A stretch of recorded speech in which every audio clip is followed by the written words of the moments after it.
My name is Doug Baker. 3 years ago, I was diagnosed with cancer, and it was a grade 3 or 4 brain tumor.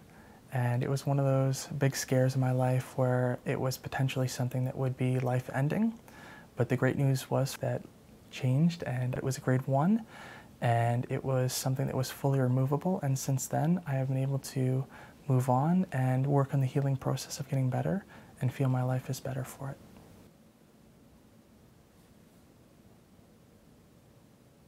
Following the surgery, I was originally coming out and thinking everything was wonderful. My family, I learned later on, were putting on a brave face for me because the neurosurgeon had followed up after and said the prognosis is not actually that great. It's probably going to be a grade 3 or 4. From what he was able to remove and from his experience, he said this is going to be something that will be very aggressive. It's going to be growing, it's going to be spreading. And it's something that will probably limit his life to around a year if he's lucky. So as I was going through the process of recovering, my family was very good about trying to break that news to me slowly, which in some ways was appreciated, in other ways not appreciated. Because I'm the type of guy that I would love to know the details as soon as possible. What are we dealing with? What's happening? And when I first found out about that, the challenge that I had to ask myself, if I were to go ahead and die, would I be okay with that? Do I feel like my life has been good, full enough? You think about movies like the bucket list. Do I have a list of things that I still need to go through and complete? Are there things that I have dreams that I haven't finished yet or completed? And then with this, the most incredible thing happened. My girlfriend said, it's better for us to go ahead and have a life together, even if it's short, because I don't want to go ahead and have this time where we could have had something and then to lose you. So no matter what, I want to have this time where we could spend together and be committed and have a relationship. And of course, having that great speech, I said yes. I said that was the best proposal ever. She responded back by saying, no, you're going to propose to me and get me my ring. And we went ahead and moved forward with that and got to do one of the most incredible things ever. We planned a wedding in 10 days.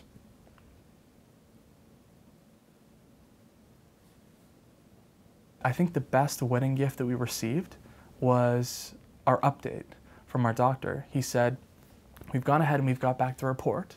It seems as if the tumor is not actually a grade 3 or 4, it's a grade 1.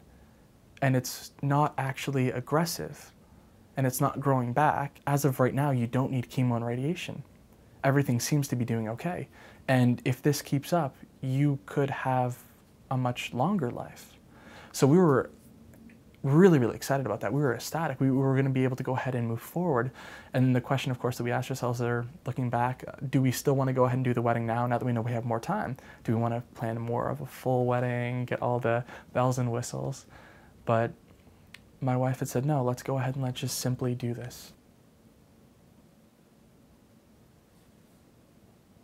It was a real challenge because I had all these people around me when I was going through even the process before surgery that were coming in to encourage me.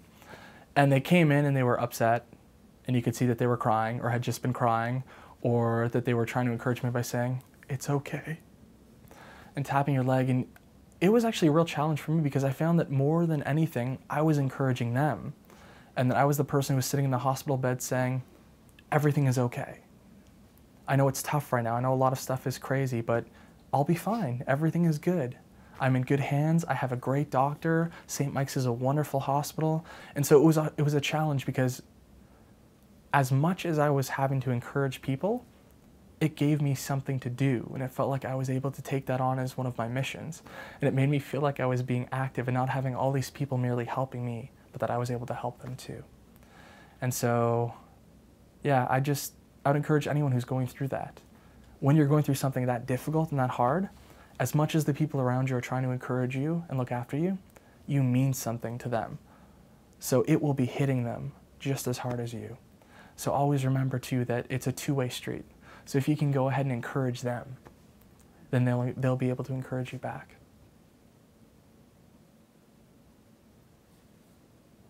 The recovery was actually a very challenging process. One of the biggest things that came up that I didn't expect was The doctor explained it to me like this. He said, when you're recovering from something that had to do with the brain, recovery isn't linear. It won't be progressive, slowly moving forward. You'll encounter something more like a circle. You'll feel really, really good, everything is going well, and then you'll have some kind of relapse and you'll go back and you'll have bad days.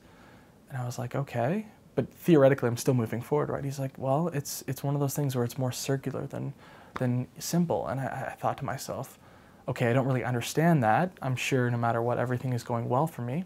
And since that time, I had been doing really well. I'd been recovering really, really quickly. I was able to move around a lot. My swelling was going down. I was having fun. Life was great. I thought I was doing so good. And then I realized all throughout this process that something was still off. I wasn't fully back yet.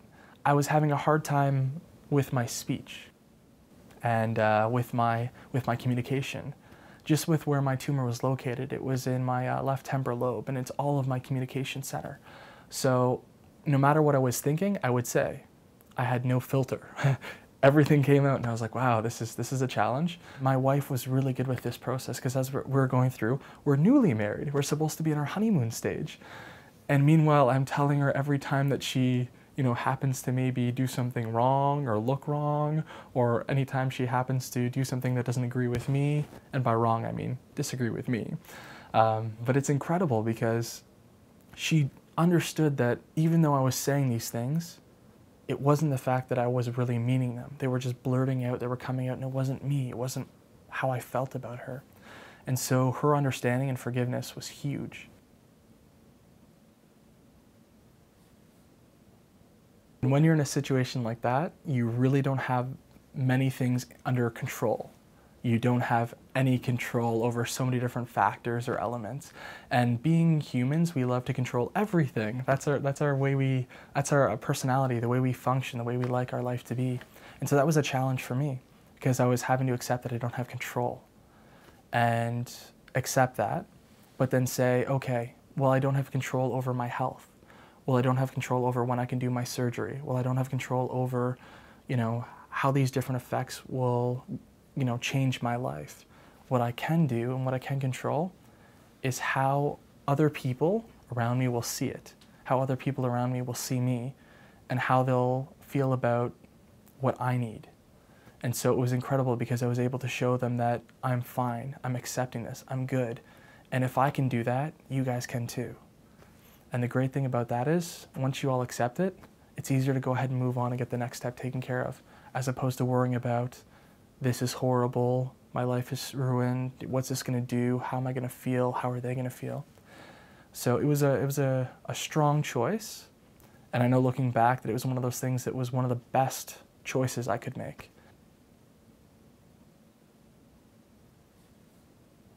I would have to say that going through the recovery process, there were a lot of checks that came up, and often flags where I tried to get myself too quickly into something. One of the biggest things for that was my school. I had this thing where I figured as soon as I go ahead and get back into my classes, I'll be able to feel better about myself. I'll be able to feel like I am truly recovering. Those were goals that I had set up for myself. And once I was doing those, I was normal again. I was able to be back in my normal life. And I did try to move too quick. I freely admit that now.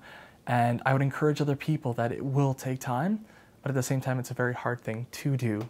Patience sometimes is so hard. I realized, you know what?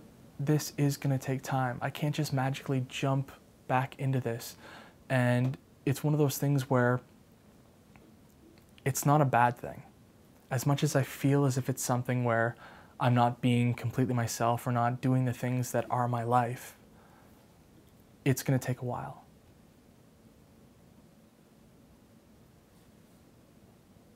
I found that with myself, one of the challenges with moving forward and recovering has been accepting, of course, that it could always be a part of my life. And if it is, what then would be normal for me? What then would be a normal life? So the challenge with that was saying, you know what, if it comes up again, there's nothing I can do about it. And worrying is not gonna help me. A really corny saying, but one that I really enjoy, is worrying is like sitting in a rocking chair. It'll keep you busy all day long, but you're not getting anywhere. And so I took that and saying, okay, you know what? I'm not going to worry about it. I can't worry about it. If it comes up again, and I need to press forward to moving on, but also be able to encourage those people around me that are warriors, and that we're thinking about that and saying, guys, if I can accept this and be okay with it, can't you?